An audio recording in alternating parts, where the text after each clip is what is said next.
Thank you everyone for being here in person, online or in replay, and thank you to Mum, Christina, for your thoughtful words.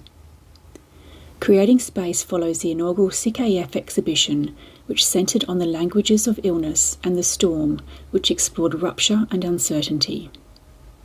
This exhibition asks a different question: what comes next? For many of us, the answer is making. Not necessarily making as productivity, output or profession, but as making as a way of continuing, adapting, regulating, connecting and understanding ourselves within changing circumstances.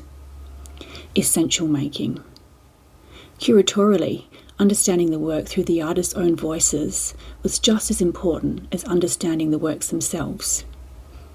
The stories behind the work matter, and so do the adaptations, decisions and realities that shape creative practice.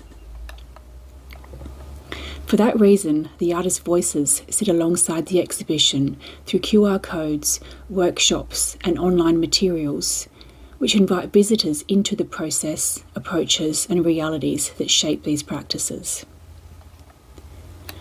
I want to thank the artists, Nadine, Claire, Brad, Lucinda, Catherine, Shane, Anna Maria, for trusting me with your work, your experiences and your stories.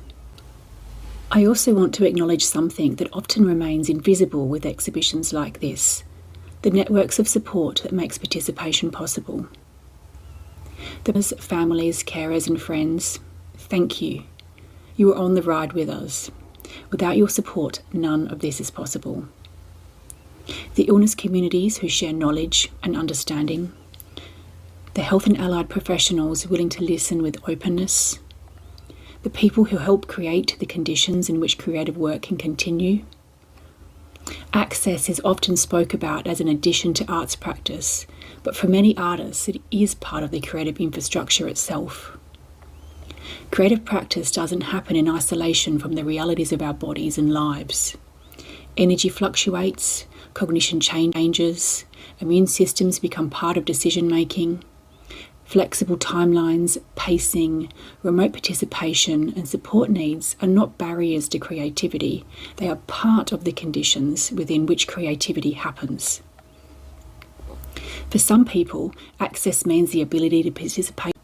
For others, it means captioning, rest breaks, or the flexibility to engage in different ways. Increasingly, it also means clean air and immune-aware spaces that allow people with chronic illness, disability or compromised immune systems to participate safely without viral exposure. Today's opening is a small example of that approach. A mask-friendly event with CO2 monitoring, remote participation in speeches, live stream access and replay options for those who cannot safely attend in person. These are not special provisions or extras, simple access tools that can make participation possible. Today, some people are here in the room, some are joining online, some will experience this later in replay, and some will view via the website. And all of those ways of participating are equally valid ways of being present. Thank you to the team at Mundaring Arts Centre, Georgina, Jess and Claire, for supporting this exhibition, helping bring it together so beautifully and embracing different ways of working through my own niche disability access needs by creating a space that values flexibility, access and participation, and contributed their time, energy and expertise behind the scenes. Thank you. And finally, thank you to the CKF Collective. CKF exists to create opportunities for artists whose practices are shaped by illness, disability, caring responsibilities and distance. Embracing art as an essential tool for health and to advocate for art spaces where access is understood not as accommodation but as culture. Thank you for joining us today and I hope you enjoy spending time with the exhibition.